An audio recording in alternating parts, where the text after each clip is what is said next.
ఈ ఉదయకాల సమయంలో నేను మీతో మాట్లాడాలనుకుంటున్న విషయం ఏంటి అంటే, stand firmly for the Lord's sake. దేవుని కొరకు లేదా క్రీస్తు కొరకు, మన ప్రభువు కొరకు ధైర్యముగా మనం ఏం చేయాలి? నిలబడాలి. యేసు క్రీస్తు కొరకు మనందరము కూడా ఏ విధంగా ధైర్యంగా బ్రతకగలము, ధైర్యంగా జీవించగలము అనే విషయాన్ని నేర్చుకుంటూ మనం దేవుని సన్నిధిలో ముందుకు వెళ్దాం. ఈరోజు దేవుని చిత్తం అయితే ఆల్మోస్ట్ ఒక 2-3 నేను మీకు ద రియల్ ఇన్సిడెంట్స్ నేను మీకు నేర్పిస్తూ, జరిగినటువంటి కొన్ని జీవితంలో జరిగినటువంటి కొన్ని కార్యాలను నేర్పిస్తూ ఈరోజు వాక్యం నేను మీతో పంచుకోవాలని ఆశపడుతుంటున్నాను.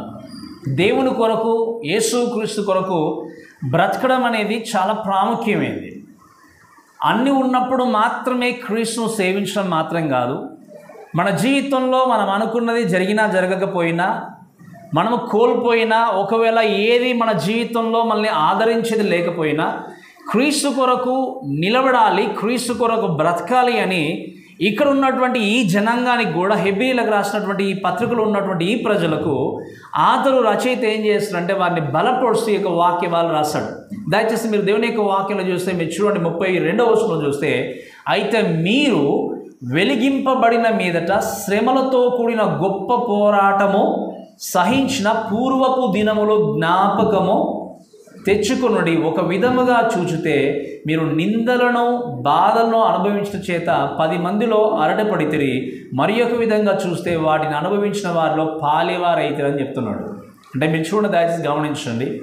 వారికి వచ్చినటువంటి శ్రమలను బట్టి, శోధనలు బట్టి దేవుని యొక్క సన్నిధికి రావడం కానీ, సహవాసంగా కూడుకోవడం వాళ్ళు నిర్లక్ష్యపరిచినప్పుడు ఇక్కడ ఉన్నటువంటి ఆతరు వారిని ఎంకరేజ్ చేసి చెప్పిన విషయం ఏంటి అంటే, మీరు మీ పూర్వపు దినంలో ఒకసారి జ్ఞాపకం చేసుకోండి, ఎలా ఉన్నారో అని జ్ఞాపకం చేసుకుంటూ చెప్పిన తర్వాత ఆయన మాట్లాడే విషయం ఏంటి అంటే, stand firmly because what you believe is worth it. అంటే ఏంటి? ఆయన చెప్తున్న మాట ఏంటి అంటే, మీరు ధైర్యంగా మీ జీవితాన్ని కొనసాగించండి. ఎందుకు అంటే, మీరు దేన్నైతే నమ్ముకున్నారో, ఎవరినైతే నమ్ముకున్నారో ఆ యొక్క వ్యక్తి యోగ్యమైనటువంటి వ్యక్తి కనుక మీరు ధైర్యాన్ని విడిచిపెట్టకుండా మీరు ఏం చేయండి అంటే, మీరు ధైర్యముగా, దృఢముగా మీరు నిలబడి మీరు ఉన్నటువంటి చోటుని ముందుకు కదలండి అని చెప్పి బలపరుచు చెప్పిన మాట ఏంటి అంటే, ఒకసారి మళ్ళీ మీరు మీ పూర్వపు దినములను ఏం చేయమన్నాడు చెప్పండి, ఆయన జ్ఞాపకం చేసుకోమన్నాడు.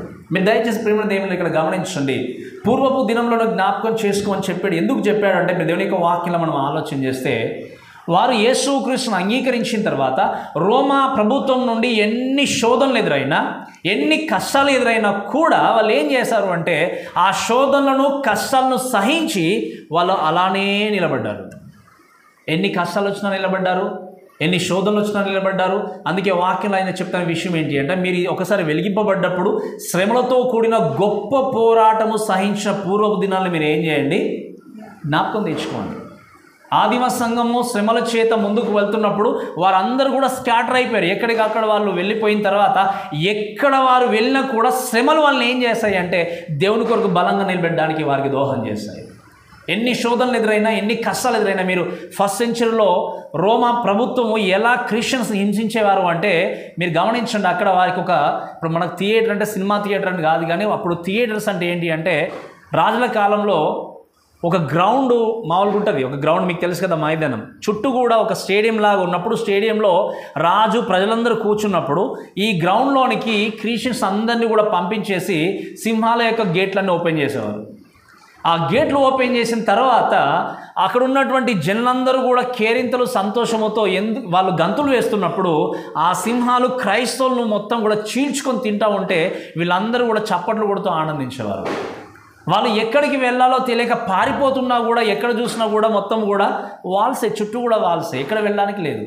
ఆ సింహాల మధ్యలో తమ ప్రాణాన్ని కాపాడుకోవడానికి కొంతమంది ప్రయత్నం చేస్తూ, కొంతమంది ఏంటంటే, ప్రభువా ఇది మీరిచ్చిన జీవితం అని చెప్పి వారు అక్కడే మోకరించి ప్రార్థన చేసి ఆ సింహాలు పీక్కు తిన్నా కూడా అలా ప్రాణాన్ని అర్పించినటువంటి విధంగా వాళ్ళు ఏం చేశారు?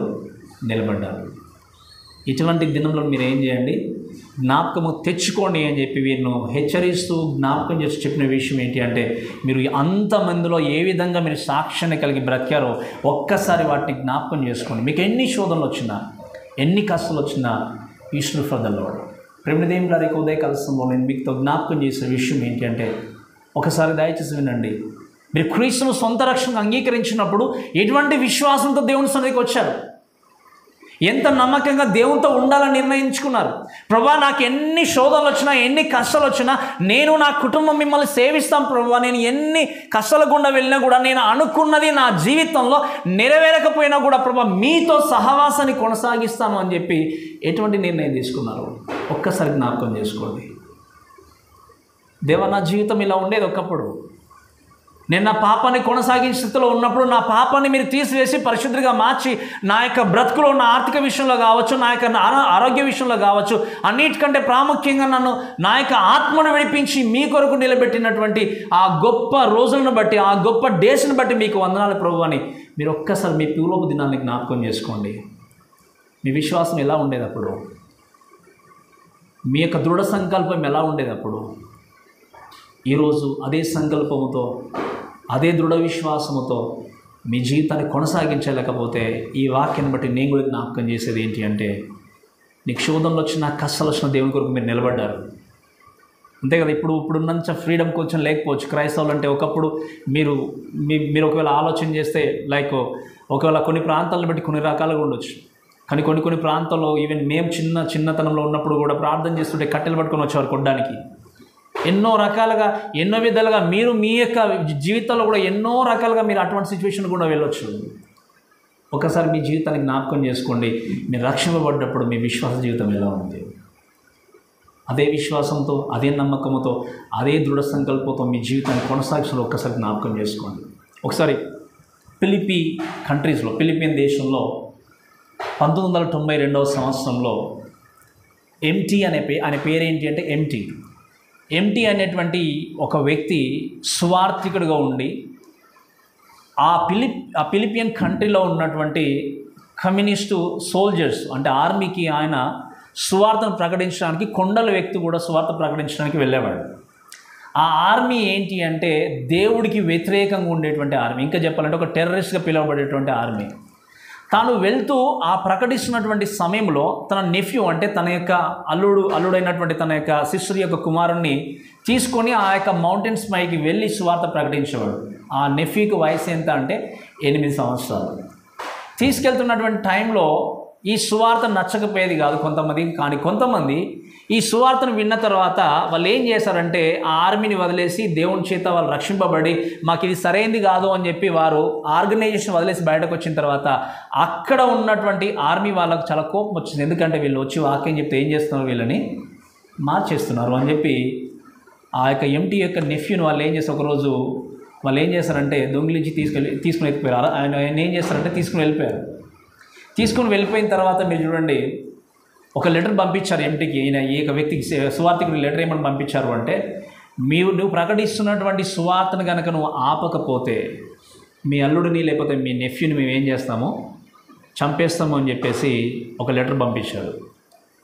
ఈయన ఎన్ని శోధనలు వచ్చినా కూడా సువార్తను ఆపలేదు. కానీ అనుకున్నాడు, ఏంటి ప్రభా, నా సొంత అల్లుడిని నేను కోల్పోవాలని చెప్పి అనుకున్నప్పుడు, ఆ బాధలో, ఆ కష్టంలో ఉన్నప్పుడు ఆ నెఫ్యూ యొక్క తల్లిదండ్రులు, ఆ కుమారుని యొక్క తల్లిదండ్రులు ఈ యొక్క ఎవాంజలిస్ట్ దగ్గరికి, సువార్తికుడి దగ్గరికి వచ్చి చెప్పిన మాట ఏంటి అంటే, సువార్త కొరకు మా కుమారుని మేము ఏం చేస్తాము, కోల్పోతాము, కానీ నువ్వు మాత్రం సువార్తను మాత్రము చెప్పడం మానద్దన్నారు. నేను చెప్పిన విషయం మీకు అర్థమవుతుందమ్మా? సువార్త కోసం మా కుమారుని త్యాగం చేయడానికి మేము సిద్ధంగా ఉన్నాం, నువ్వు మాత్రం సువార్తను ఆపు చేయొద్దు అన్నప్పుడు ఈయన కంటిన్యూ చేసినప్పుడు ఏప్రిల్ 17, 1992 ఆ రోజు ఆ బాలను వాళ్ళు ఏం చేశారు అంటే 2 చేతులు కట్టేసి కాళ్ళ మధ్యలో పెట్టేసి ఒక గొడ్డలతో తన యొక్క తలను నరికేశారు. ఈ విషయం బట్టి మనం ఆలోచన చేయాల్సింది ఏంటి అంటే, మీరు గమనించండి, ఎన్ని శోధనలు వచ్చినా, ఎన్ని కష్టాలు వచ్చినా ఆ సువార్థికుడు తన యొక్క ప్రయాసను వదులుకోలేదు. దానికంటే ప్రాముఖ్యంగా సువార్త కొరకు ఈ తల్లిదండ్రులు తన కుమారుని ఏం చేశారు, ఇచ్చేశారు.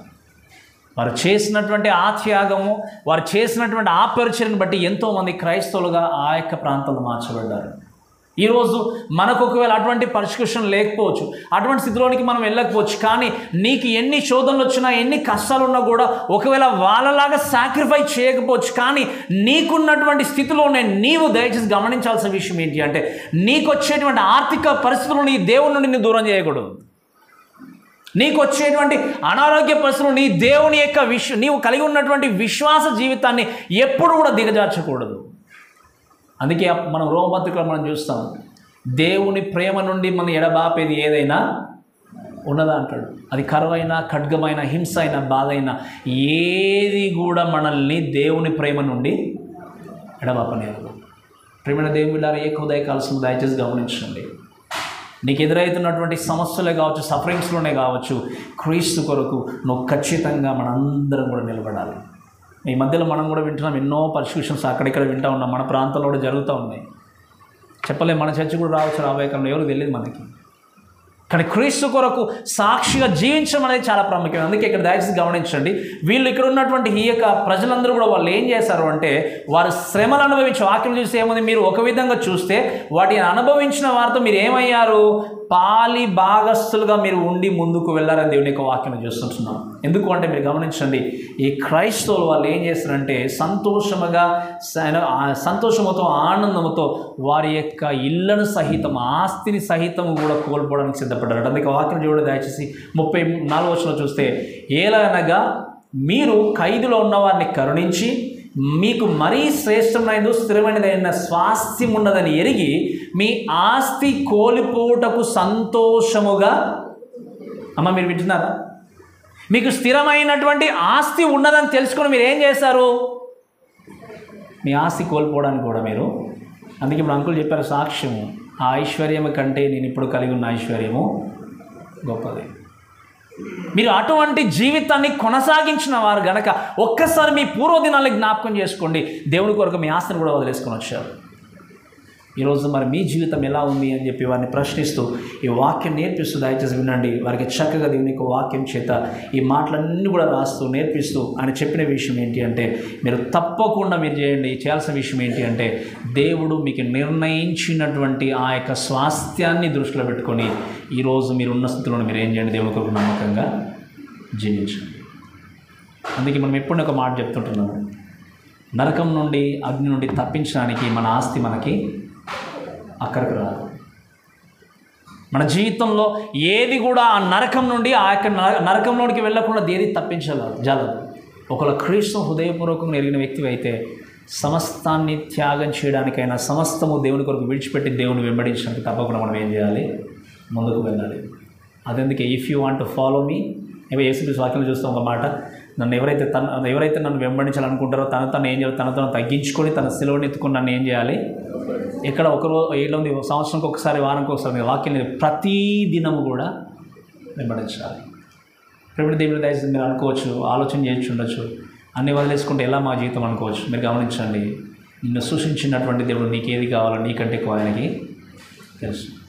అందుకే ఎప్పుడు నాకు ఒక మాట జ్ఞాపకం వస్తుంది, ఆకాశ పక్షులను చూడవితో వాటిని పోషిస్తున్నటువంటి దేవుడు వాటికంటే శ్రేష్టమైన మిమ్మల్ని దేవుడు పోషించగలడు.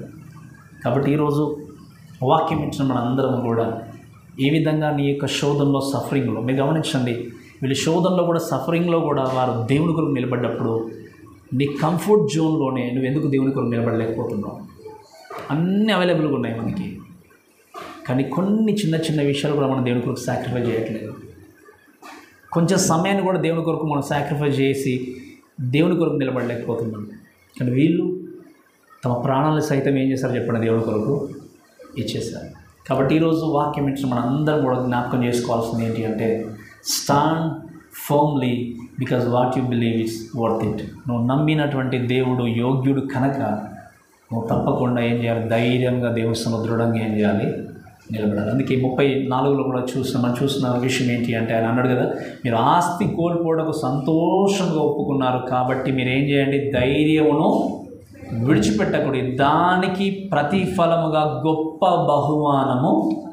మీరు విన్నాడు ఏమన్నాడు చెప్పండి, దానికి ప్రతిఫలముగా గొప్ప బహుమానం. అందుకే second thing I want to tell you ఏంటి అంటే, stand firmly because your reward is so near to you.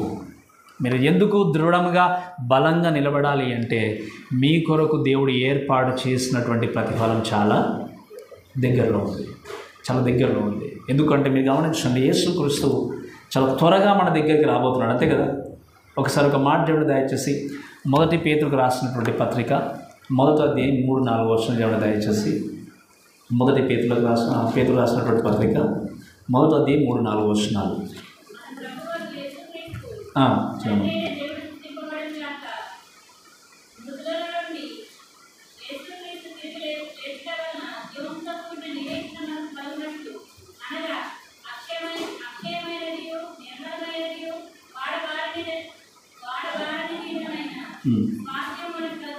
వాడబారిన స్వాస్థ్యము మనకు కలుగున్నట్లు మళ్ళా జన్మ. అందుకే ఇంకా 6వ వచనం చూడండి. ఇందువలన మీరు మిక్కిలి ఆనందించినారు కానీ అవసరం బట్టి నానా విధమైన శోధన చేత ప్రస్తుతము కొంచెము కాలం మీకేం జరుగుతుంది, దుఃఖం కలుగుతుంది. కానీ తర్వాత ఏంటో ఉందో మనకు తెలుసు. కాబట్టి ఈరోజు వాక్యం ఇచ్చిన ప్రమాణం ఏమిళ్ళారా, నీ కష్టాల్లో, నీ శోధనలో, నీ సఫరింగ్లో వ్యక్తిగతంగా ఆలోచన చేయండి. నీకున్నటువంటి శోధనలో నువ్వు దేవుని కొరకు ఎలా నిలబడుచున్నది ప్రాముఖ్యమైంది. అందుకే మనందరికీ తెలుసు, నువ్వు క్రీస్తుని అంగీకరించినప్పుడు ఎంత దృఢ సంకల్పంతో, దృఢ విశ్వాసం దేవుని కొరకు నిలబడ్డావో అదే విశ్వాసంతో, అదే సంకల్పంతో ముందుకెళ్ళాలి. అందుకే ఇక్కడ చెప్పిన విషయం ఏంటి అంటే, మీరు ధైర్యంను విడిచిపెట్టకండి. ఎందుకు అంటే దానికి తగినటువంటి గొప్ప ప్రతిఫలాన్ని దేవుడు ఇవ్వడానికి సిద్ధంగా ఉన్నాడు. యేసుక్రీస్తు త్వరలోనే లోకానికి రావడానికి సిద్ధంగా ఉన్నాడు. ఆయన ఆలస్యం చేసే దేవుడు కాదు. మనం అనుకోవచ్చు ఇంకా వస్తున్నాను చెప్పకుండా ఆలస్యం చేస్తున్నాను అనుకుంటాం, కానీ ఆయన ఎప్పుడు వస్తాడో ఎవరికి కూడా తెలియదు. ఈ విల్ నాట్ డిలే. మనం అనుకోవచ్చు ఇంకా సమయం ఉందిలే అనుకుంటే అకస్మాత్తుగా ఈరోజైనా రావచ్చు, రేపైనా రావచ్చు. ఎందుకు అంటే ఆ రివార్డు, ఆ యొక్క బహుమానము ఇచ్చేటువంటి దేవుడు యొక్క రాకడ చాలా చాలా దగ్గరలో ఉంది మనకి. కాబట్టి మీరేం చేయండి, ధైర్యాన్ని విడిచిపెట్టకుండా ముందుకు వెళ్ళండి అని చెప్పి దేవుని యొక్క వాక్యాన్ని చూస్తుంటున్నాం. కాబట్టి ఈ కేసులో దయచేసి వాక్యం ఇచ్చిన మన అందరం కూడా దయచేసి జ్ఞాపకం చేసుకోవాల్సింది, అర్థం చేసుకోవాల్సింది ఏంటి అంటే, నెవర్ లూజ్ యువర్ హోప్. నీకున్నటువంటి ట్రయల్స్లో, నీకున్నటువంటి ఆ యొక్క బాధల్లో, హింసల్లో కూడా నువ్వు చేయాల్సిన విషయం ఏంటి అంటే, విశ్వాసముతో పేషెన్స్ని కలిగి నువ్వు దేవుని కొరకు నిలబడాలి. రివార్డ్ కోసం ఆలోచన చేయాలి. దయచేసి ఈ విషయం బట్టి నేను ఇంకొక మాట జ్ఞాపకం చేసి చూడండి ఒకసారి. అయితే ఏంటి అంటే, దేవుని యొక్క వాక్యం బట్టి చూస్తే ఈ మాట చదువుతున్నప్పుడు ఈ యొక్క 1970లో కంబోడియా, మీకు తెలుసు కదా, కంబోడియా అనేటువంటి కంట్రీలో హైమాస్ అనేటువంటి ఒక వ్యక్తి ఉండేవాడు. 1970 యొక్క సమయంలో సంభవించినటువంటి ఈ సంఘటన ఏంటి అంటే, ఈ హైమాసు తన కుటుంబం అంతా కూడా యేసుక్రీస్తుని అంగీకరించి చక్కగా దేవుని కొరకు బ్రతికి ఉన్నారు. కంబోడియా యొక్క ప్రభుత్వము, సోల్జర్స్ ఏం చేశారు అంటే, యేసుక్రీస్తుని అంగీకరించినటువంటి కుటుంబాన్ని వాళ్ళు రక్షించి దేవుని కొరకు సాక్ష్యం నిలబడ్డప్పుడు వారిని చంపేయాలని నిర్ణయించుకొని ఏం చేశారు అంటే, మిమ్మల్ని అందరినీ కూడా చంపేయబోతున్నామని చెప్పి వారందరినీ కూడా అరెస్ట్ చేసేసి ఒక ప్రాంతానికి తీసుకెళ్ళి ఏం చేశారు అంటే, మీరు గమనించండి, వారి చేతనే వారి యొక్క సమాధులను తవ్వించారు. మీకు అర్థం చెప్పిన మాట, ఈ హమాస్ అనేటువంటి కుటుంబము చేతనే వారి సమాధుల్ని వారి చేతనే తవ్వించారు. తవ్వించిన తర్వాత అప్పుడు ఉన్నటువంటి సోల్జర్స్ చెప్పిన మాట ఏంటి అంటే, మీకు కొంచెం సమయం ఇస్తున్నాం, ఈ దేవుని కొరకు ప్రార్థన చేసుకోండి చనిపోయే ముందు అని కొంచెం జాలి కలిగి వారికి చెప్పారు. చెప్పినప్పుడు ఈ హైమాస్ వీళ్ళందరూ కూడా ఏం చేశారంటే ప్రార్థన చేశారు. ప్రార్థన చేసిన తర్వాత ప్రార్థన అయిపోగానే ఈ హైమాసు కొద్ది నిమిషాలు దేవుని యొక్క మాటలు వారందరికీ తెలియజేశాడు. ఎవరికి? అక్కడ ఉన్నటువంటి ఈ సోల్జర్స్ అందరికి, సైనికులకి తెలియజేసిన వెంటనే వారందరూ కూడా యేసుక్రీస్తుని అంగీకరించారు. అంగీకరించిన తర్వాత అంత బాగానుంది అనుకున్న టైంలో ఏం జరిగింది అంటే, ఈ హైమాస్ యొక్క చిన్న కుమారుడు ఎలాగైనా మమ్మల్ని చంపేస్తారో అని చెప్పేసి పక్కన అడవిలోనికి పారిపోయాడు. పారిపోయినప్పుడు ఈ సోల్జర్స్, లేకపోతే ఇక్కడ ఉన్నటువంటి సైనికులు ఆ కుమారుని వెతకడానికి వెళ్తున్నప్పుడు తండ్రి చెప్పిన మాట ఏంటి అంటే, దయచేసి మీరు ఆయన తరమకండి, నా కుమారుడు మళ్ళీ తప్పకుండా ఇక్కడికి మా దగ్గరికి తిరిగి వస్తాడు, నాకు కొంచెం సమయం ఏంటి అన్నాడట. అన్న తర్వాత ఆ తండ్రి గట్టిగా అరుస్తూ ఒక మాట అన్నట, నా కుమారుడు ఒక్కసారి ఆలోచన చేయి, వీళ్ళ నుండి తప్పించుకొని కొద్ది దినాల్ని నువ్వు దొంగిలించి జీవిస్తానని అనుకుంటున్నావు. నువ్వు దొంగిలించి అడవిలో పారిపోతూ బ్రతకడం అనేది ప్రాముఖ్యమైందా? మాతో వచ్చి చనిపోయి పరలోక రాజ్యంలో శాంతిగా సుఖంగా జీవించడం కోరుకుంటా ఉన్నావా అని ఒక మాట అన్నాడు తండ్రి. అన్న వెంటనే ఆ పారిపోయినటువంటి కుమారుడు ఏడ్చుకుంటూ మళ్ళీ తిరిగి తన ఫ్యామిలీ దగ్గరికి వచ్చేసాడట. వచ్చిన తర్వాత అప్పుడు హైమాస్ చెప్పాడు ఏంటి అంటే, మేమందరం వచ్చి మమ్మల్ని చంపేయండి అన్నట. అప్పుడు ఒక్క సోల్జర్ కూడా, ఒక్క సైనికుడు కూడా చెప్పడానికి ముందుకు రాలే. ఆ టైం జరిగిన తర్వాత ఆ ప్లేస్లో, ఆ స్థలంలో లేనటువంటి ఇంకొక ఆఫీసర్ వచ్చి వారందరినీ కూడా చంపేసినట్టుగా చరిత్ర మనకు తెలియజేస్తుంది. ఈ మాటను ఎందుకు చెప్తున్నానంటే మీరు గమనించండి. ఆ మాట నాకు బాగా నచ్చింది. ఆ మాట చదివినప్పుడు ఈ లోకంలో నువ్వు ఎంత కొద్ది రోజులు దొంగిలించి నీ జీవితం కొరకు నువ్వు ప్రయాసపడ్డా ఆ రోజు పొందుకునబోయే మహిమ ఎదుట, ప్రతిఫలం ఎదుట ఈ జీవితం అనేది అక్కడికి రానిది. అందుకే వాక్యంలో ఒక మాట ఉంది, తన ప్రాణాన్ని కాపాడుకునేవాడు దాన్ని ఏం చేస్తాడు చెప్పండి? పోగొట్టుకుంటాడు. తన ప్రాణాన్ని పోగొట్టుకోవాలని తన ప్రాణాన్ని కాపాడుకుంటాడు. ఈ ప్రాణం విలువైంది, కానీ ఈ ప్రాణం కంటే విలువైంది ప్రాణం పెట్టినటువంటి మన దేవుడు. ఈ ప్రాణం ఇచ్చింది ఆయన. నువ్వు ఎంత కాపాడుకోవాలని ప్రయత్నం చేసినా కూడా నరలారా రండి అని దేవుని యొక్క వాక్యాన్ని చూస్తాం. రండి అంటే ఏం చేయాలి చెప్పండి? వెళ్ళిపోవాలి. మనల్ని అందుకే మనం ఫ్యూ వీక్స్ బ్యాక్ నేర్చుకున్నాం, మళ్ళీ పిలిచాడు దేవుడు అంటే వెళ్ళిపోవాల్సింది. ఆ డేట్ అంటే దేవుడికి ఆల్రెడీ తెలుసు. కాబట్టి ఈరోజు నేను చెప్తున్న మాట ఏంటి, దయచేసి ఆలోచన చేయాల్సిన విషయం ఏంటి అంటే, ఈ జీవితం నాది నేనే బిల్డ్ చేసుకుంటాను, నేను చక్కగా ముందుకు వెళ్తానని చెప్పి ఎంత ప్రయాసపడ్డా, ఎంత మనం ముందుకు వెళ్ళినా కూడా నీ దేవుడు ఇచ్చే బహుమానం ముందు ఈ జీవితం చాలా చిన్నది. ఈ జీవితం చాలా చిన్నది. ఈరోజు ఈ వాక్యాన్ని బట్టి నేను జ్ఞాపకం చేసే విషయం ఏంటి అంటే, మీరు చూడండి, వారు ఏం చేస్తారంటే వారి ఆస్తిని అంతా కూడా కొన్ని సందర్భాల్లో వీరిని ఏం చేస్తారంటే రోమా ప్రభుత్వము వారి యొక్క ఇండ్ల నుండి బలవంతంగా బయటకు తీసుకొని వచ్చి వారి యొక్క వస్తువులన్నీ బయటకు తీసుకొచ్చి పడేసి చాలా హింసించారట. అయినా కూడా వీళ్ళు ఏం చేస్తారంటే వారు ఏమాత్రమో కూడా విసుగు చెందకుండా, బాధపడకుండా వారి ఆస్తిని సైతం ఏం చేస్తారు చెప్పండి? కోల్పోవడానికి వీరు సంతోషంగా వాళ్ళు ఏం చేస్తారు చెప్పండి?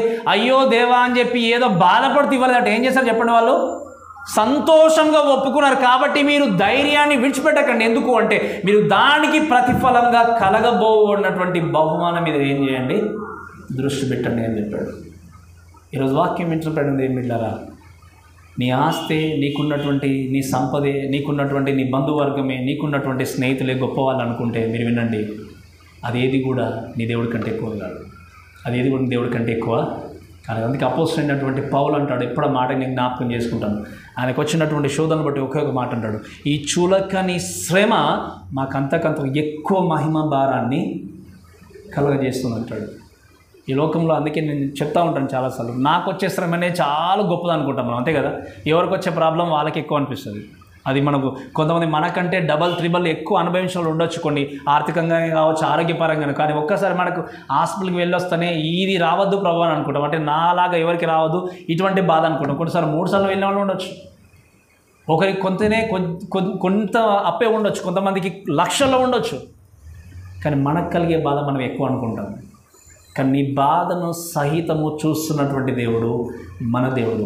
నీ బాధలో కూడా, నీ కష్టంలో కూడా, నీ వేదనలో కూడా నువ్వు క్రీస్తు కొరకు ఏం చేయాలి చెప్పండి? సాక్షిగా నిలబడాలి, దేవుని కొరకు నిలబడాలి.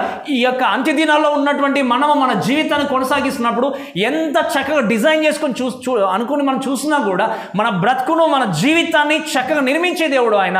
అందుకే ఎప్పుడు కూడా మర్చిపోకూడని విషయం ఏంటి అంటే, అంత్య దినములలో అనేకుల ప్రేమ ఏమవుతుందో చెప్పండి? ఎందుకు చల్లారిపోతుంది? అనుకున్నవన్నీ మనకు దొరుకుతున్నాయి అనుకునేవారు ఎక్కువ, దేవుడు అవసరం మనకి ఎందుకు అనుకునేవారు ఎక్కువ. కానీ వాక్యం చెప్పేది ఏంటి అంటే, మీ ఆస్తిని సహితం దేవుడి కొరకు ఇచ్చారు కాబట్టి మీ ధైర్యాన్ని మీరు విడిచిపెట్టకండి. ఎందుకు అంటే మీకు కలగబోయే బహుమానం దృష్టి పెట్టండి. ఎందుకంటే యేసుక్రీస్తు ఒక దినాన రాబోతున్నాడు, మనందరూ తన దగ్గరికి చేర్చుకోవడానికి సిద్ధంగా ఉన్నాడు. నేను జీవించిన జీవితాన్ని బట్టి ఆయన ఏం చేయడానికి సిద్ధంగా ఉన్నాడు చెప్పండి? బహుమానం ఇవ్వడానికి సిద్ధంగా ఉన్నాడు. జేమ్స్ మనందరికీ తెలుసు కదా, యేసుక్రీస్తు యొక్క శిష్యుడు అయినటువంటి జేమ్స్ గురించి మాట్లాడితే ఆయన ఏం చేస్తాడంటే, చనిపోవడానికంటే ముందు ఆయన మీద ఒక వ్యక్తి ఏం చేస్తాడంటే అబద్ధమో లేదా నింద వేశాడు, ఒకటి తప్పుడు సాక్ష్యం చెప్పినప్పుడు ఆ జేమ్స్ని ఏం చేస్తారంటే యాకోబును ఇక మరణశిక్ష విధించినప్పుడు ఈ మరణశిక్ష అనుభవించడానికి వెళ్తున్నటువంటి యాకోబు ఏమాత్రం బాధపడట్లేదు, ఎంతో ధైర్యంతో వెళ్తున్నాడు.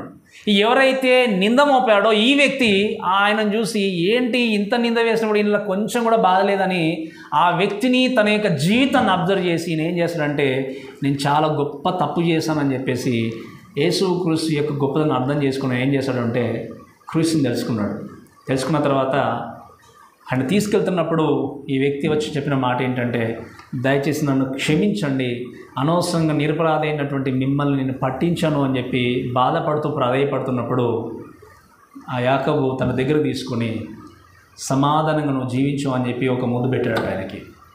పెట్టినప్పుడు ఇంకైనా దుఃఖాన్ని ఆపుకోలేక ఒకటే మాట ఉండట, నువ్వు మాత్రం చావడం కాదు నీతో పాటు నేను కూడా వచ్చేస్తానట ఆయన. నువ్వు మాత్రం చావడం కాదు నీతో పాటు నేను కూడా వస్తానని చెప్పి ఆయనలాగా అందరం నేను బహిరంగంగా ఒప్పుకున్నప్పుడు ఇద్దరిని కలిసి వాళ్ళు చంపేసినట్టుగా చూస్తాం చరిత్రలో. మీరు గమనించండి, ఎవరైతే తప్పుడు సాక్ష్యాన్ని చెప్పి అప్పగించాడో ఆ వ్యక్తి ఏం చేస్తాడో చెప్పండి, క్రీస్తు ప్రేమను తెలుసుకొని అప్పగించిన వ్యక్తితో పాటు ఈయన ఏం చేస్తాడో తన జీవితాన్ని కూడా అర్పించాడు. ఎందుకు అర్పించాలి చెప్పండి? ఎందుకు అర్పించాలి? ఎందుకు చనిపోవాలి? ఎందుకు తమ జీవితాన్ని సాక్రిఫైస్ చేయాలి? ఎందుకు అంటే కలగబో బహుమానం ఏంటో వాళ్ళకి తెలుసు. కాబట్టి ఈరోజు వాక్యం వింటున్న దేవుని బిడ్డలారా, మనం చనిపోయేంతవరకు అటువంటి పర్సిక్యూషన్స్ మనకు రాలేవు. మేము ఫ్యూచర్లో వస్తాయో మనకు తెలియదు. అందుకే నేను మరొక్కసారి జ్ఞాపకం చేస్తున్న విషయం ఏంటి అంటే, ఈరోజు దేవుడు మీ ప్రాణాలు కోరుకోవట్లే, మీ హృదయాన్ని దేవుడు కోరుకుంటున్నాడు. మీ విలువైన సమయాన్ని దేవుడు కోరుకుంటున్నాడు. ఆ రోజు మీరు వినండి, ఇటువంటి సాక్రిఫైస్ చేసిన ప్రతి ఒక్కరు కూడా ప్రభువా మాకు కనీసం ఒక 10 నిమిషాలు కూర్చుండి ప్రార్థన చేసుకుంటే మాకు అవకాశం ఉంటే బాగుండని ఏడ్చినటువంటి వాళ్ళు ఎంతోమంది. ఈరోజు మనం ఎప్పుడు కావాలంటే అప్పుడు వచ్చి ప్రార్థన చేసుకోవడానికి మనకు దేవుడు మందిరాన్ని ఇచ్చాడు, మనకి ఇల్లు ఇచ్చాడు. ఎక్కడ ఏ ప్రదేశంలో కూర్చుని ప్రార్థన చేసుకునేటువంటి ఫ్రీడమ్ దేవుడు నీకు ఇచ్చాడు. ఆయన మన కంఫర్ట్ జోన్ మనం ఏం చేయలేకపోతున్నాం చెప్పండి? వదలలేకపోతున్నాం, విడిచిపెట్టలేకపోతున్నాం. అందుకే ఇప్పుడు చెప్తున్నాను అన్నమాట, శ్రమ కలగక మునుపు నేను నీ త్రోవ విడిచింది, ఇప్పుడు నీ వాక్యం నేను అంగీకరించి నడుస్తున్నా అంటాడు భక్తుడు. కాబట్టి శ్రమలు కష్టాలు వచ్చినప్పుడు దేవుని వెంబడించినవే కాదు, కష్టాలు వచ్చినా రాకపోయినా సంతోషంగా ఉన్నా ఆనందంగా ఉన్నా కూడా నీ దేవుని ఉండొచ్చు. ఇంకా ఇంకొక విషయం చెప్పి నేను వాక్యం ముగిస్తాను. చూడండి 36వ వచనంలో చూస్తే, మీరు దేవుని చిత్తము నెరవేర్చిన వారై వాగ్దానం పొందు నిమిత్తం మీకు ఒరిమి అవసరమైనది, ఇక కాలం బహు కొంచెంగా ఉన్నది. వచ్చుచున్నవాడు ఏంటంటే చెప్పండి, ఆలస్యము చేయక వచ్చును, నా ఎదుట నీతిమంతుడైన వాడు విశ్వాసమూలముగా జీవించును, కానీ అతడు వెనుక తీసినేళ్ళ అతని యందున్న ఆత్మకు. వినండి చాలా జాగ్రత్తగా, ఏమంటున్నాడు చెప్పండి దేవుడు? విశ్వాసంగా మూలంగా జీవించే వ్యక్తి, నీతిమంతుడైన వ్యక్తి ఏం చేస్తాడో విశ్వాసం మూలంగా జీవిస్తాడు, కానీ వెనుక తీసిన వ్యక్తి యొక్క ఆత్మకు అంటే ఏంటిది, నా ఆత్మకు తనలో సంతోషం అనేది ఉండదు. అంటే ఏమన్నాడు? అయితే మనము నశించుటకు వెనుక తీయవారం కాము కానీ ఆత్మను రక్షించుటకు విశ్వాసము కలిగిన వారమై ఉన్నాము. మీరు వినండి, అందుకే 3వ విషయం నేను చెప్పే విషయం ఏంటి అంటే, ఫస్ట్ థింగ్ ఏంటంటే స్టాండ్ ఫర్మ్లీ, అంటే మీరు ధైర్యంగా దేవుని కొరకు నిలబడి, ఎందుకంటే మీరు అంగీకరించినటువంటి దేవుడు యోగ్యుడు. మీరు ధైర్యంగా దేవుని కొరకు నిలబడి, ఎందుకంటే మీకు కలగబోయేటువంటి ప్రతిఫలం అనేది చాలా దగ్గరలో ఉంది. 3వది ఏంటి అంటే, మీరు గమనించండి, మీరు ధైర్యంగా దేవుని కొరకు బ్రతకండి. ఎందుకు అంటే, if you don't leave firmly and you will see God's anger upon your life. నువ్వు దేవుని కొరకు ధైర్యంగా నిలబడకపోతే ఆయన తీర్పునైన కోపాన్ని తప్పకుండా ఏం చేయాలి, రోజు చూడాల్సిందే. ఈ విషయం బట్టి నేను మీకు జ్ఞాపకం చేసే విషయం ఏంటంటే, చూడండి అక్కడ దేవుని యొక్క వాక్యం చూస్తే రాబడిన విషయం. ఒకసారి ఒక మాట చదవండి దయచేసి, మత్తయి సువార్త 10వ అధ్యాయం 30వ వచనం చదవండి దయచేసి. 30-31 వచనాలు చదవండి. మత్తయి సువార్త 10వ అధ్యాయం 30-31 వచనాలు.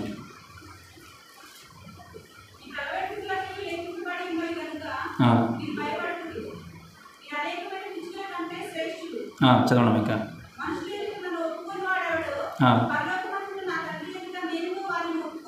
రైట్, ఇక్కడ దేవుని యొక్క వాక్యంలో రాయబడిన విషయం ఏంటి అంటే, మీరు దయచేసి వినండి, మనుషులు ఎదుట ఎవరైతే నన్ను ఒప్పుకుంటారో ఏం చేస్తానో చెప్పండి, దేవుని ఎదుట నేను ఆ వ్యక్తిని ఒప్పుకుంటాను అని దేవుని యొక్క వాక్యంలో చూస్తుంటున్నాను. ఎవరైతే మనుషుల ఎదుట ఎవరైతే తన్ను ఒప్పుకోరో నేను కూడా తన ఎదుట మిమ్మల్ని ఒప్పుకోను అని చెప్పాడు.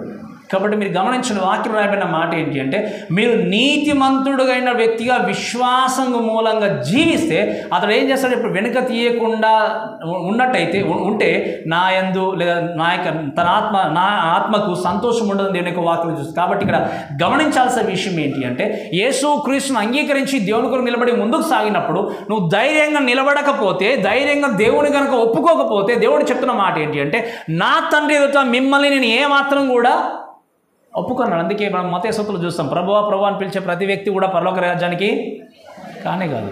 ఈరోజు నా దేవుడు క్రీస్తు నా రక్షకుడు నీవు ఒప్పుకోకపోతే, అక్కడ దేవుడు ఈయన ఎవరో నాకు తెలియదు అంటాడు.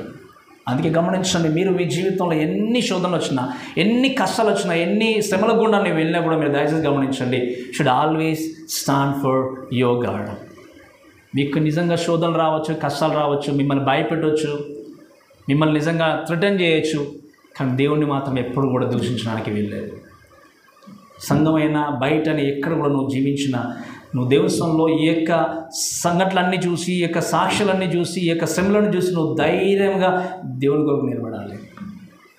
కానీ ఈరోజు ఉన్నటువంటి ఎంతోమంది ఈ విషయాలు గుర్తుపెట్టుకోలేక, ఈ విషయం చూడలేక, ఈ విషయాన్ని అర్థం చేసుకోలేక వారి జీవితాలని ఇంకో దారిలో తీసుకెళ్తూ కొన్ని సంఘాల్లో మనం ఆలోచన చేసే సంఘాలని కేవలం వాళ్ళు వారి యొక్క స్వలాభం కోసం వాడుకునే వాళ్ళు ఉన్నారు. ఒక చర్చ్ని ఒక బిజినెస్ సెంటర్లుగా చేసిన వాళ్ళు ఉన్నారు ఎంతోమంది. ఎందుకంటే వారికి దేవుని యొక్క సాక్రిఫైస్ తెలియదు. అందుకే నేను ఇప్పుడు మొదట్లోనే చెప్పాను, this is not a business centre. నేను గొప్పవాడిని నేను చెప్పుకోవడానికి ఇక్కడ రాలేదు, మనం గొప్పవాళ్ళని చెప్పుకోవడానికి ఇక్కడ రాలేదు. ఇదేంటి అంటే దేవుడు మనకిచ్చిన అవకాశం బట్టి దేవుడు సిద్ధించడానికి వచ్చాం. కాబట్టి తండ్రి దగ్గర ఎవరైతే లోకంలో నన్ను ఒప్పుకుంటారో వారిని ఏం చేస్తానని చెప్పండి, దేవుడు నేను తండ్రి దగ్గర ఒప్పుకుంటాను అన్నాడు. అందుకే ఈ యొక్క మాటను బట్టి మనం ముందుకు సాగుతూ దేవుని యొక్క వాక్యంలో చెప్పే విషయం ఏంటి అంటే, అయితే మనము నశించుటకు వెనుక తీయవారము కాము కానీ ఆత్మను రక్షించడానికి ఏంటంటే విశ్వాసము కలిగిన వ్యక్తులంగా మనము ఉన్నాము. దేవుని యొక్క వాక్యాన్ని చూస్తున్నాం. ఇప్పుడు దేవుని రేఖస్థంలో మీరు గమనించండి, మీరు దేవుని యొక్క స్థలంలో ముందు కొనసాగుచున్నప్పుడు నేను క్రైస్తవుని అని చెప్పుకోవడానికి సిగ్గుపడుతున్నారేమో. చేతుల బైబిల్ కనిపిస్తే నువ్వు క్రైస్తవుని అడుగుతారేమో అని చెప్పి బైబిల్ దాచిపెట్టుకుని వచ్చిన వాళ్ళు కూడా ఉంటారు. లేదా నీ ప్రక్కన ఉన్న వ్యక్తి కూడా క్రైస్తవుడో కాదో తెలియని స్థితిలో నేను జీవిస్తున్నావేమో. మీరు గమనించండి, నువ్వు వెళ్ళి ఇంటింటికి డోర్ కొట్టి నేను క్రైస్తవుని అని చెప్పి ప్రచారం చేయమని నేను చెప్పట్లేదు. కానీ మనం జీవించే జీవన విధానంలో, నడవడికలో, అందుకే నేను ఇదివరకు చెప్పాను, మళ్ళీ అందరూ కూడా చాలా ప్రేమగా చూస్తారు. నువ్వు క్రైస్తవుడు అని తెలిసినప్పుడు ఎవరు కూడా చూడరు, అసహించుకోవచ్చు, బాధ పెట్టవచ్చు, లేదా అనవసరంగా కొన్ని నిందలు మనం వేయచ్చు. కానీ still should able to live for your God. 1966లో చైనా దేశంలో జరిగినటువంటి ఒక యథార్థ సంఘటన. ఒక తల్లి తన కూతురు, 5 సంవత్సరాల కూతురు, ఇద్దరు కూడా చెరసాల్లో ఉన్నారు. ఎందుకు చెరసాల్లో ఉన్నారు అని ఆలోచన చేసినప్పుడు, చైనా దేశం మనకు తెలుసు కమ్యూనిస్ట్ కంట్రీ అని, ఇప్పుడు కూడా అలానే ఉంది. అయితే 1966లో జరిగినటువంటి సంఘటన ఇది. ఒక పాస్టర్ గారిని అన్యాయంగా ఏం చేస్తారంటే గవర్నమెంట్ వాళ్ళు అరెస్ట్ చేసి జైల్లో పెట్టారు. పెట్టినందుకు ఈ స్త్రీ ఏం చేసింది అంటే, అది సరైనది కాదు కదా పాస్టర్ గారిని అలా అరెస్ట్ చేయడం అని చెప్పి ఆమె గొంతు విప్పి మాట్లాడినందుకు ఆమెను కూడా ఏం చేస్తారంటే తీసుకెళ్ళి జైల్లో పెట్టారు. ఆ 5 సంవత్సరాల పాపను ఎందుకు పెట్టాల్సి వచ్చింది అంటే, తను చూసుకోవడానికి ఎవరు కూడా లేరు ఇంకా. కాబట్టి తల్లితో పాటు ఏం చేశారు చెప్పండి, ఆ పాపను లోపలికి పంపించారు. ఆ సెల్లో ఉన్నప్పుడు తోటి ఖైదీలందరూ కూడా ఎంతో జాలి కలిగి ఆ పాపను చూశారు. 5 సంవత్సరాల పాప ఎందుకు ఇక్కడ ఉంది, ఏడుస్తూ ఉంది అనుకుంటారు. అక్కడ ఉన్నటువంటి ఆ యొక్క జైలు ఇన్ఛార్జ్ కూడా చూస్తూ ఆమె దగ్గరకు వచ్చి ఒక మాట ఏంటి అంటే, అమ్మ నీ కుమార్తెను నువ్వు బాధ అనుభవించడం మాత్రమే కదా, నీ కుమార్తె ఏడవడం నీకు కనబడట్లేదా, నీ కుమార్తె మీద నీకు ప్రేమ లేదా, ఒక్కసారి ఒక మాట చెప్పు, నేను క్రైస్తవురాలను కాదు అని, నేను చర్చికి ఇక వెళ్ళను అని చెప్పు, వెంటనే నేను విడుదల చేస్తామన్నమాట. నేను చెప్పిన మీకు అర్థమైందా? నేను క్రైస్తవురాలను కాదని ఒప్పుకో, చర్చికి నేను వెళ్ళనని చెప్పు, నేను వెంటనే విడుదల చేస్తామన్నప్పుడు ఆ బాధ చూడలేక, తన పాప ఏడుస్తున్నటువంటి బాధ చూడలేక కొన్ని సందర్భాల్లో ఏం చేసింది అంటే, సరే అని చెప్పి ఆ జైలర్ దగ్గర ఒప్పేసుకున్న వెంటనే వాళ్ళిద్దరిని కూడా విడుదల చేశారు. విడుదల చేసి ఇంటికి వచ్చిన తర్వాత ఒక 2 వారాల తర్వాత మళ్ళీ ఆమెకు వచ్చిన ఇన్ఫర్మేషన్ ఏంటి అంటే, అనౌన్స్మెంట్ ఏంటి అంటే, నువ్వు 10,000 మంది ముందు నిలబడి నువ్వేం చేయాలి, యేసు క్రీస్తు నేను నమ్ముకోను, నేను క్రైస్తవురాల్ని కాను అని నువ్వు సాక్ష్యం చెప్పాలి అని ఆమెకు చెప్పినప్పుడు ఈమె ఏం చేయాలో అర్థం కాక అదే భయముతో, అదే వణుకుతో తన కూతురు విషయం ఆలోచన చేసి ఆ 10,000 మంది ముందు నిలబడి చెప్పిన మా విషయం ఏంటి అంటే, నేను ఇక క్రైస్తవురాల్ని కాదని చెప్పి వెళ్ళిపోతూ ఉన్నప్పుడు తన కుమార్తె తన చేయి పట్టుకుని నడుస్తూ ఒక మాట అందట. ఏంటి అంటే, అమ్మ ఈరోజు యేసు క్రీస్తు నిన్ను బట్టి సంతోషంగా లేడు అందట. ఏమన్నా చెప్పండి, అమ్మ ఈరోజు యేసు క్రీస్తు నిన్ను బట్టి సంతోషంగా లేడు అన్నప్పుడు ఆ తల్లి అన్న మాట ఏంటి అంటే, అది నాకు కూడా తెలుసు, ఎందుకంటే నేను నిన్ను ప్రేమిస్తున్నాను కాబట్టి, నువ్వు బాధపడడం చూడలేదు కాబట్టి నేను ఈ విధంగా చెప్పాల్సి వచ్చింది అన్నప్పుడు ఆ 5 సంవత్సరాల పాప చెప్పిన మాట ఏంటి అంటే, అమ్మ మళ్ళీ మనం జైలుకి వెళ్ళిపోదాం, నేను ఇక ఏడవను అన్నదట ఆమె. ఏమని చెప్పండి, మళ్ళీ జైలుకి మనము వెళ్ళిపోదాము, యేసుక్రీస్తు కోసము ఇక నేను ఏడవను అని చెప్పినప్పుడు ఆమె వెంటనే ఆ జైలర్ దగ్గరికి పరిగెత్తుకొని వెళ్ళి ఒక మాట అందట, నాకంటే నా కుమార్తె ధైర్యవంతురాలు అందట. ఏమని చెప్పండి? నాకంటే నా కుమార్తె ధైర్యవంతురాలు, క్రీస్తు కొరకు జైల్లో ఉండడానికైనా తాను ఇష్టపడింది అని చెప్పి మేము క్రైస్తవులం అని చెప్పినప్పుడు మళ్ళీ వాళ్ళిద్దరిని తీసుకెళ్ళి జైల్లో వేశారట. దేవుడిని అర్థం చేసుకోండి, ఈ లోకంలో దేవుణ్ణి ఒప్పుకోకపోతే తండ్రి ఎదుట దేవుడు ఏం చేస్తాడో చెప్పండి, మనల్ని ఒప్పుకోడు. ఆ చిన్నపిల్ల విశ్వాసం, ఆ తల్లి చెప్పిన గొప్ప సాక్ష్యం ఏంటి అంటే, నాకంటే నా కుమార్తె ఎక్కువ ధైర్యం ఉంది, ఎక్కువ విశ్వాసం ఉంది అన్నప్పుడు నీవు నేను మన పిల్లల కోసం ఆలోచన చేయొచ్చు, మన యొక్క కుటుంబం కోసం ఆలోచన చేయచ్చు. రిమెంబర్, నీకున్నటువంటి పిల్లలు నీకంటే ముందు నీ దేవుని పిల్లలు. అది గుర్తుపెట్టుకోవాలి మనం. అయ్యో నా పిల్లలు ఏమైపోతారో, నా కుటుంబం ఏమైపోతుందో అనుకుంటే మీరు వినండి, మన పిల్లల కంటే మనకంటే ముందు మన దేవుని పిల్లలు వారు. మనందరం కూడా దేవుని పిల్లలం గనక, మనందరం కూడా ఆయనకు చెందిన వారం గనక, ఆయన కొరకు ఈ లోకంలో ఎన్ని శోధనలు వచ్చినా, కష్టాలు వచ్చినా మనం తప్పకుండా ఏం చేయాలి? దేవుని కొరకు సాక్షి నిలబడాలి. ఒకవేళ దేవుడు పిలుచుకుంటే ఏ రోజైనా మనం వెళ్ళాల్సిందే, అవమానాలు శోధనలు ఎదురైనా కూడా. అందుకే వీళ్లకు సంభవించినటువంటి శ్రమల్లో, కష్టాల్లో మనం 1% కూడా అనుభవించలేదు. ఆ సిచ్యువేషన్ మనకు వస్తుందో రాదో మనకు తెలియదు. కానీ నేను మరలా జ్ఞాపకం చేసేది ఏంటి అంటే, ఈరోజు దేవుని కొరకు నువ్వు ఏది సాక్రిఫైస్ చేయడానికి సిద్ధంగా ఉన్నావు. అందుకే నేను అడిగేటువంటి ప్రశ్న ఏంటి, దయచేసి వినండి.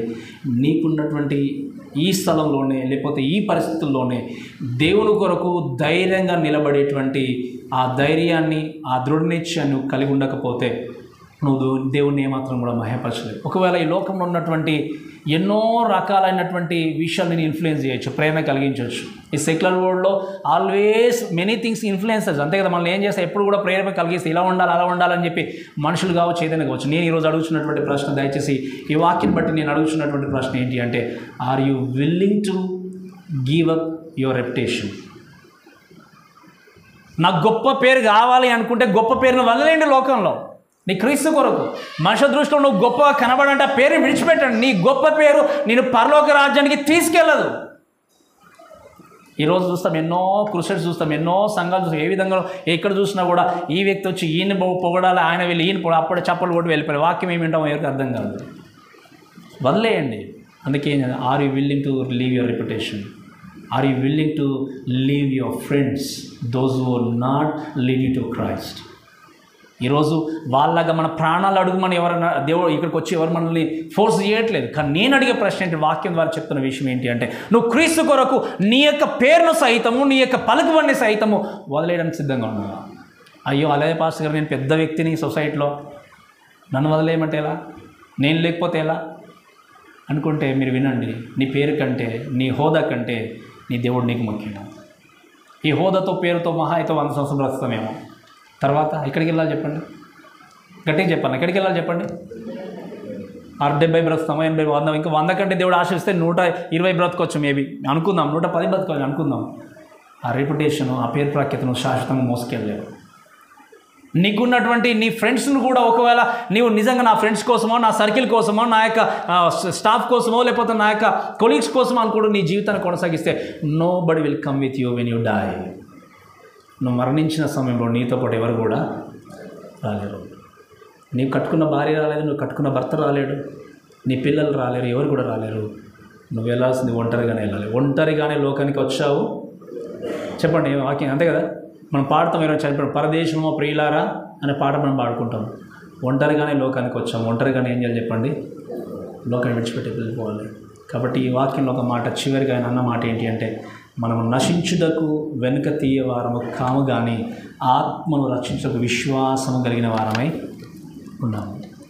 ఈరోజు నువ్వు ఆత్మను రక్షించడానికి విశ్వాసం కలిగి ఉండాలి అంటే నీ జీవితాన్ని దేవుని కొరకు ముందుకు నడిపించాలి. ఒకవేళ నువ్వు నిలబడ్డటువంటి నీ యొక్క స్థితిలోనే, నీవు ఉన్నటువంటి ప్రదేశంలోనే, నీవు ఉన్నటువంటి విశ్వాస జీవితంలోనే నీ జీవితాన్ని ఏది కూడా షేర్ చేయడానికి వెళ్ళలేదు. నీ జీవితాన్ని ఏది కూడా నిజంగా క్రీస్తు ప్రేమ నుండి దూరపరచడానికి వెళ్ళలేదు. ఎందుకంటే ఒకసారి నువ్వు యేసుక్రీస్తుని అంగీకరించావు అంటే కష్టం మనల్ని కృంగజేయచ్చు, బాధ కృంగజేయచ్చు, కొన్నిసార్లు నిజంగా ఎన్నోసార్లు ఎంతో లోతుకు నడిపించవచ్చు. కానీ ఏది కూడా నేను క్రీస్తు ప్రేమ నుండి ఎడబాపడానికి వీలేదు. ఎప్పుడు ఎరదు అంటే నువ్వు క్రీస్తును సొంత రక్షకునిగా అంగీకరించినప్పుడు. అందుకే నేను మరలా అడిగే ప్రశ్న ఏంటి అంటే, నీ దేవుడి కంటే నీ స్వార్థం కోసం నీ క్రైస్తవ జీవితాన్ని కొనసాగించావు. నా స్వార్థం కోసం, మన స్వార్థం కోసం క్రైస్తవ జీవితాన్ని కొనసాగించొద్దు. ఎందుకంటే మన జీవితాలు శాశ్వతమైనవి కాదు. ఎంత ప్రయాసపడ్డా, మహా అయితే నేను మరణించిన తర్వాత పాస్టర్ ఉండేవారు, వాక్యం చెప్పారని ఒక మహా అయితే 1 month మాట్లాడుకుంటారేమో. తర్వాత ఏమైతే చెప్పండి, మర్చిపోతుంది. ఎవరైనా అంతే. ఎవరున్నా కూడా ఎవరి గురించి అయినా ఒక 2-3 సంవత్సరాలు మహా అయితే కావచ్చు, లేదా అంత తర్వాత జ్ఞాపకత కూడుకోబెట్టినప్పుడే జ్ఞాపకం చేసుకుంటాం. తర్వాత కుటుంబస్తులైనా కూడా మనం ఏం చేస్తాం చెప్పండి, మన తండ్రి అయినా తల్లి అయినా ఎవరైనా కూడా ఆ జ్ఞాపకత కూడుకున్నప్పుడే మనం కొన్నిసార్లు గుర్తు చేసుకుంటాం. తర్వాత ఏం చేస్తాం చెప్పండి, మర్చిపోతాం. మనం ఈ లోకంలో ఉన్న జీవితము శాశ్వతమైనది కాదు, వాడు పరలోకంలో ఉండబోయే జీవితము శాశ్వతమైనది. కాబట్టి ఈరోజు ఈ వాక్యం విన్న మన అందరము కూడా మన ప్రాణాలను ఇచ్చేంత స్థితి మనకు రాకపోవచ్చు, కానీ ఉన్న స్థితిలోనే నీ దేవుని కొరకు సమస్తాన్ని సాక్రిఫైస్ చేసి, ప్రభువా అన్నిటికంటే ప్రాముఖ్యంగా నా సమయాన్ని మీకు నేను ఇస్తాను, నా హృదయాన్ని నేను మీకు ఇచ్చేస్తాను, మీ కొరకు నేను సాక్షిగా బ్రతుకుతాను ప్రభు అని నిర్ణయం తీసుకుని ముందుకు వెళ్ళినప్పుడు ఆ క్రీస్తు కొరకు తప్పకుండా మనం సాక్షిగా బ్రతకగలం. కాబట్టి ఈ మాటల్ని మన దేవుడు దీవించి ఆశీర్వదించును గాక. ఆమేన్.